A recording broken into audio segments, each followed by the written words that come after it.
Busy যে নামাজ পড়তো, আমরা তারা নামাজের মতো না। আমরা তারা তো নামাজের ভিতরে অনেক দায়িত্ব আছে তো, কেন ডাইনে চায় বামে চায়, কেডা আইছে না আইছে, এটা দরকার আছে তো, এটা দরকার আছে, একটা দায়িত্ব না এটা। আমরা তারা তো নামাজে করিয়া সারিয়ে ফেলছায়।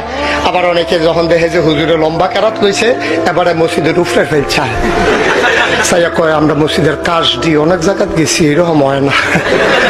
আগিলা দিনের মিস্ত্রি কাজ অন্যরকম, এবারে হিসাব মিলাইতে আছে নামাজ নাউজুবিল্লাহ কেন তো বেড়াইতের নামাজ যেমন তোমার বেড়িয়েতের নামাজ তো আরো জঘন্য কইলে তোমরা কি বেড়িয়েতের নামাজ যেই জঘন্য, তারা জীবনের টাইম মতো নামাজ পড়তে পারে না।